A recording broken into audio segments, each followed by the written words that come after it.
what's going on, you guys? Nick here with Nick Strength and Power. So the finals for the 2025 Flex Pro Italy just wrapped up, and the result was not surprising, at least to me. Rubiel Mascara, Neckzilla, picks up his first win in the IFBB and his qualification for his first ever Olympia, the 2025 Olympia.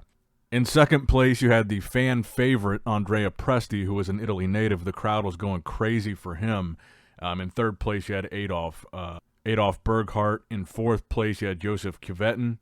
And in fifth place, Dan Manson. So the interesting thing here was that Rubiel won pretty dominantly. He won prejudging and he won finals. Now, he did not win unanimously, so he did not have a perfect score. A perfect score would have been 3 based on these other scores. They're counting 3 judges' scores, and Rubiel won prejudging by a 1-point decision, 4-5 over Andrea Presti, and the exact same thing at finals, 4-5 over Andrea Presti, for a total score of 8-10, so a 2-point decision. So it was relatively close, but I think as far as Rubiel is concerned, from going to a pretty disappointing 6th place at the Dubai Pro, which was 2 placings worse than his last showing in Dubai, to winning both the prejudging and the finals of an Open Pro Olympia qualifier, I think that's a big jump for him. So I want to congratulate him for that. And I also do think he looked better here than he looked in Dubai, conditioning-wise. Still not quite the level of conditioning I would like to see from him, but to give him full credit, I thought the lines in his legs were deeper. You could see more detail, a little bit more dryness in the glutes and the hamstrings. I felt like he was a little bit crisper throughout the chest and shoulders. And we're looking at some other videos and pictures here that were not from the live stream, so I pulled some stuff off of Instagram to try to give us some different perspectives and different angles of the show. So I saw some people actually saying that they thought Andrea Presti was robbed, and I don't really agree with that. I think this was a pretty clear-cut win for Neckzilla, and frankly, I would have been surprised if Neckzilla could not win a show like this, because in a Olympia caliber lineup like you had in Dubai, that was without a doubt a top 10 Olympia caliber lineup. I don't expect somebody like Rubiel, with the condition that he showed up with at that show, to beat those guys. Those are elite level guys. But the gift that Rubiel has going for him is he is a freak. There's a reason people talk about him. There's a reason he gets so much attention. He has an ungodly amount of size. He does have really, really crazy body parts. And in a lineup where you don't have elite level guys, a physique like his should be able to win even if he's not the best conditioned guy. As long as he's not like totally off condition-wise, he should be able to win a lineup like this, because Andrea Presti, and I think this is the reason why it was so close, 4-5 points prejudging in finals, Andrea Presti brings really good condition, but he's got an imbalanced physique. He's really big up top, and his legs don't match. They're undersized for his physique, and it's just a fact. You look at his physique, his legs just don't match the upper half, and Rubiel is like the opposite of that. So when you're talking about an imbalance like that, and those are your top 2 guys, do you think they're going to take the guy that has legs that are too small or the guy that has legs that are too big when it comes to an imbalance? They're going to take the guy with the bigger legs, as long as he's in decent condition. And I do think that he was in decent condition here. And as I mentioned in the prejudging video, I think another really weak point for Andrea Presti is his triceps. And that's something that you're really showcasing in the side poses. And again, I would say those are Rubiel's best poses. I would say those are his undeniable shots. The side chest and the side tricep, Rubiel is extremely tough to beat. And then you look at a guy like Andrea Presti, who was second here, those might be some of his weakest shots because his triceps are lacking. So those are some more shots where Rubiel might not be as conditioned or as sharp as Andrea Presti, but he fills in the gaps that Andrea Presti has with his sheer size. And that's where he excels a little bit. The same with the back. I said this at prejudging too. I feel like Andrea Presti's lats are really high, and in that mid to lower lat area, there's kind of a gap where there's not the same density that Neckzilla has. And there's a benefit to being a mass monster freak like Rubiel and having all that size everywhere, because when you start to go up against guys that are really conditioned but have these gaps in their physique, when you've got as much size as Rubiel does, that's where that size starts to carry you to victories. And I think that's what we saw here. So I'm trying to view this show on its own, in its own context, and not think about Dubai. Because in the context of this show, let's say Rubiel didn't do Dubai, and this was the only show we've seen him do so far. If we're just looking at this show, I thought this was a dominant showing for Rubiel at this show. At this show, I thought it was a slam dunk for him. So I want to give him credit because we kind of have this bias because we saw him in that elite level lineup in Dubai where his conditioning just didn't look good next to these elite level guys. But at a show like this, he was by far the best bodybuilder on that stage.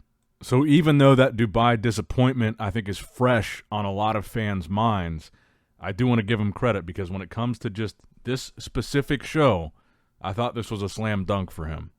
Now, when it comes to the Olympia, because he's qualified now, I'm assuming he is doing this year's Olympia. I don't know why he wouldn't. He's got a lot of time in between now and then. He needs to fix the conditioning for that. Even this conditioning here, it was better than Dubai, but this conditioning here will still not cut it at the Olympia. He needs to be drier.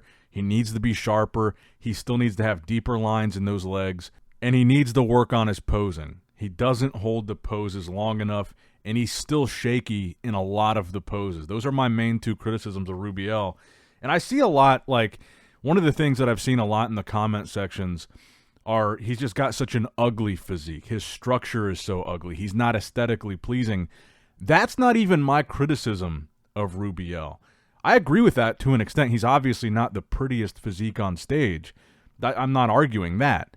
But as far as something he can fix between now and the Olympia, that's why I harp on the conditioning, because we harped on it last year. We saw him in Dubai last year. We weren't impressed by his conditioning, and I think the bodybuilding world kind of unanimously said after Dubai last year, you got to step it up, and then he didn't for this year's Dubai, and that's why people were so disappointed, because that is something that he can fix. That is something that he can control and change. When you're talking about his structure being ugly, I mean, how's he going to fix that between now and the Olympia? It's not really that tangible of a thing that he can change from show to show, entirely change his structure, if it's possible for him to change it at all. Maybe downsizing his legs would be the only thing I would think he could do in a quick amount of time. But that's not my criticism. I don't expect him to have the prettiest physique. Rubiel's appeal is he is a freak. He's a mass monster with crazy body parts. His appeal was never, this guy's beautiful to look at. He's a freak. So I think the criticism of his physique should be, what can he do as a freak mass monster bodybuilder going into the Olympia to be more competitive as that freak, as Neckzilla? And I think those two things are really the answer. Conditioning and working on the posing. Those are two things that he can change between now and then that could make him be a factor. Now, my opinion, based on what we've seen from him so far, we've seen like these little tweaks. We've seen minor improvements. And I say he looked better here than Dubai. It was by a small margin. It wasn't by a lot, but he did look tighter. I personally have a feeling that he's not going to look drastically different at the Olympia from what we saw here.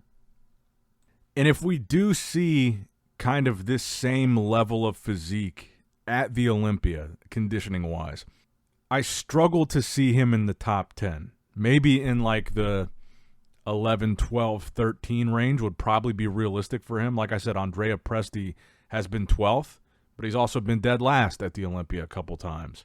So beating Andrea here, I mean, not only does it get him the Olympia qualification, but it puts him in kind of that range just outside of the top 10.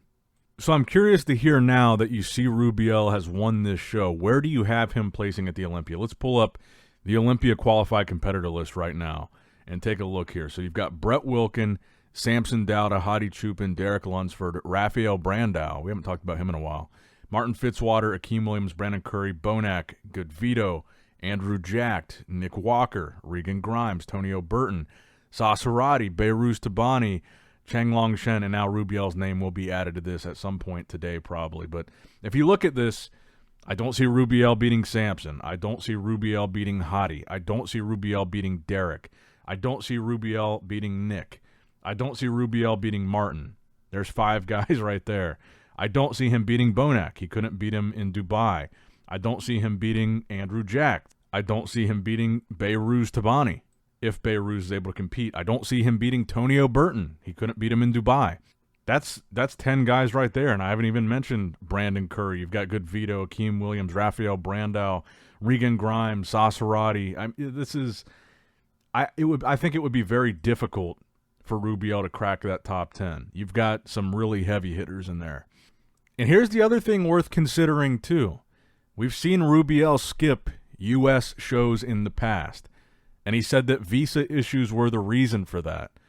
I don't know what his visa situation is now, but it is worth pointing out we still have never seen him compete in the U.S. I don't think he's ever made an appearance either in the U.S. that I know of. So I don't know what the visa situation is, but as of right now, we don't really know that he can get here. So I guess maybe we shouldn't get our hopes up too high, because even though he's qualified, it's still not really set in stone that we will see him compete at the O. But let me know what you guys think in the comments below about the results of this show. Let me know what you guys think in the comments below about his chances at the Olympia. And as always, make sure you like the video, subscribe to the channel, click that bell notification icon if you have not already. And as always, I love you guys, appreciate you guys. Nick Strength and Power signing out. All right, guys, don't forget to click that like button and subscribe to this channel if you enjoy the content. Also, check out my Instagram at Nick Strength Power, my Facebook page, which is simply Nick Strength and Power, my secondary YouTube channel, Nick Strength and Vlogs, for vlogs and bonus content that you will not see on this channel. And consider subscribing to my third YouTube channel, Nick Strength and Pokemon, which is all things Pokemon and trading card games, completely unrelated to this channel. So if you're into that, give that one a look. And all links to merchandise and social media will be in the description box below. If you guys want a Nick Strength and Power t-shirt, that will be in the Shopify link below. Have a great day.